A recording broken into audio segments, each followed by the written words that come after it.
What is a discography for books? Is it a lexicon? Hey y'all, and welcome to my channel. It's been a while, so we're gonna jump right on into talking about the books that I've read over the summer. The first book I'm gonna be telling you guys about that I read over the summer is The Southern Book Club's Guide to Slaying Vampires by Grady Hendrix. I have been slowly trying to make my way through all of Grady Hendrix's, I want to say discography, but obviously it's not a discography because it's books. What is a discography for books? Is it a lexicon? If you know what I'm talking about, if you know the word I'm looking for, put it in the comments. But I've been trying to make my way slowly through all of Grady Hendrix's books. I have read Horror Store and this one. Horror Store was great, just like on principle of the design of the book. It is designed like an IKEA catalog. It's dope. Yeah, so I've got I read this one, I read Horror Store, I've got 2 more on my shelves. But anyway, this bad boy was my June book club book, which is kind of funny because book club is in the title. This was a pretty fun read. I enjoyed it. I feel like all of Grady Hendrix's books are pretty fun. It plays on camp a lot. This one's pretty campy, Horror Store is pretty campy. But I always forget how gruesome they also are. Yeah, they're camp, but also it's definitely horror. Everything's all a little bit unassuming until suddenly there's a freaking cockroach burrowing into someone's ear while they're essentially being hunted. And now I'm squirming in my seat while I'm reading. This book is about a group of suburban white women in the South during the 90s who form this book club group amongst themselves so that they kind of have something that's their own outside of their marriages. And every month they read a new true crime novel. And throughout the novel, we are following Patricia Campbell, who is realizing that her life has become so small that it's sort of narrowed down to just being a wife and a mother.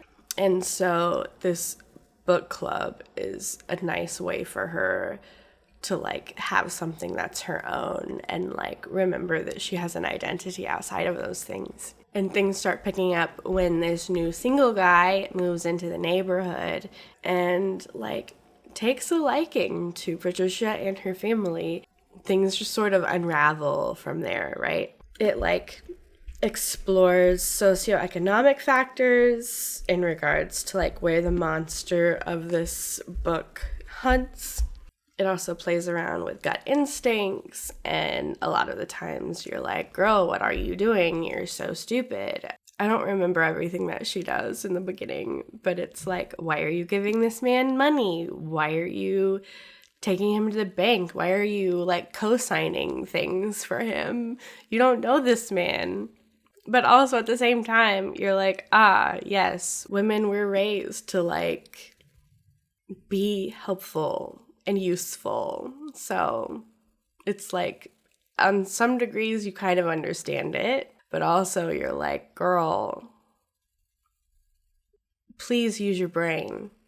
It's also absolutely gruesome and kind of disgusting at some parts. The monster in this one is worse than what you think it's gonna be, especially if you're a woman. So if you're a woman reading this, it's uncomfortable. If you have read this one, The Southern Book Club's Guide to Slaying Vampires, or any of Grady Hendrix's other novels, and you want to scream with me about them, please do. Also, tell me which Grady Hendrix book I should read next. On my shelves, I've got How to Sell a Haunted House and Final Girl Support Group. So out of those 2, tell me which one I should read next. And on to the next one. Okay, so the next book I'm going to talk about is Monsters, A Fan's Dilemma by Claire Dederer. This is a nonfiction audiobook that I read because Claire Dederer was coming to a local bookstore to talk about it. And it had been on my list of like things I wanted to read for a while. And this was her last talk on her little like book tour that she was going on. So first of all, thank you, Third Place Books. We love you. If you're in Seattle and you don't go to Third Place Books, what are you doing? The Ravenna location is incredible. It has an outdoor patio. It has a pub in the basement. It has a cafe. Go to Third Place.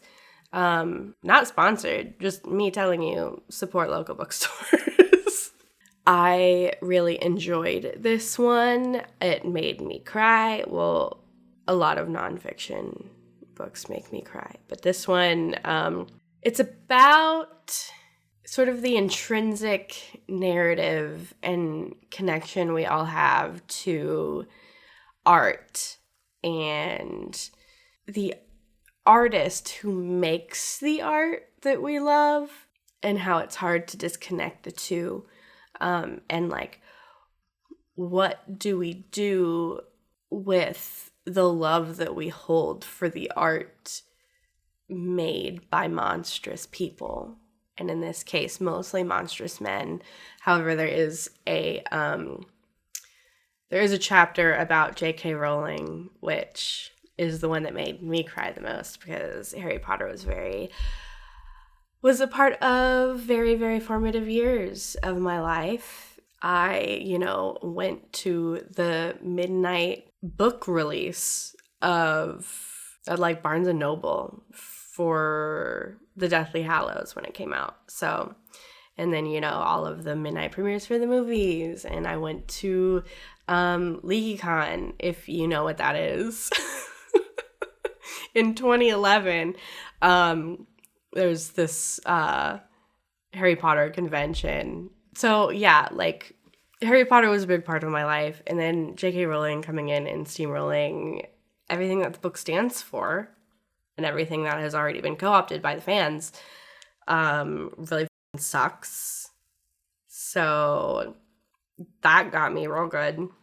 But this book is really good. Like, I think you should read it or listen to it.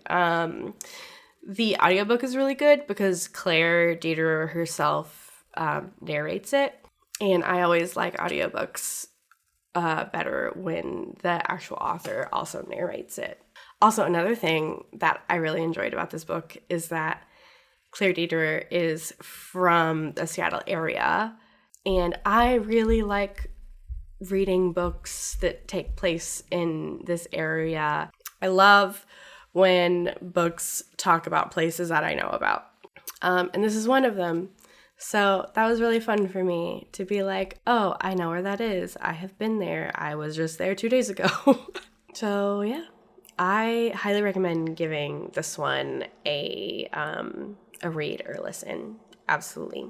Next on the docket here, we're going to talk about my favorite book that I have read over the summer, and that is The Ministry of Time by Kayleigh Bradley. This book blew my mind. I feel like it was specifically written for me and my interests in mind. It is a science fiction novel, and that's where my reading roots are from. They're from science fiction and horror, and although this book is not horror at all, it is horrifying in its own right. It was my July book club book, and I finished it the day of our book club meeting, and I had as soon as I finished it, I had to take 2 hours just to process everything, and I had to go take a walk because that feeling when you finish a book and you have to consciously remind yourself that you're a human being who takes up space in the world. So yeah, that's what this book did to me, and I hadn't like felt that way about a book in so long. So this was so satisfying to me. And this book has everything. Time travel, racism and immigration themes, colonialism and imperialism themes, the fascinating history of the Arctic exploration, LGBTQ themes, vintage gays, the intricacies of interpersonal relationships, the butterfly effect, dancing, romance, so many cigarettes. Anyway. So the premise of this bad boy is that the British government has come into possession of time travel. And they want to be able to use it, but they don't want to put their people at undue risk without knowing what the risks are. So they are extracting people from time to basically as an experiment to see what happens to them, like what the effects of time travel are on somebody's mind and body. And throughout it, we are following the perspective of one of the bridges, who are, like, the name comes from being a bridge between one of the people extracted out of time and, like, today's time. So their job is to live with these people, or each bridge has one person in the experiment who they're, like, living with and, like, sort of teaching them how to assimilate into present day culture. And, like, not even to touch on the ethical implications of this experiment. Like, literally taking people out of their own time stream to assimilate them. Another thing about this book that was incredible was, like, how it was written and the tone. First of all, I am very glad that I went into this book knowing that it wasn't a romance novel. I feel like some people that I've seen did go into this book thinking that it was a romance novel and finding out that it wasn't. This is not a romance novel. This is a science fiction novel with romance in it. But the tone is so fascinating because it's very dry and it's British. Like, when you read this, you need to know that you're reading British literature. Otherwise, you might find it a little jarring, or, like, hard to wrap your head around at some points. But anyway, this book is a 5 out of 5 stars for me. I think not the first one of the year, but the only one of the summer. I'll say that. It's the only 5-star that I've read this summer. I will most likely be rereading this at some point in the future. The next book I'm going to talk to you guys about is another audiobook that I listened to called How Far the Light Reaches, A Life in 10 Sea Creatures by Sabrina Imbler.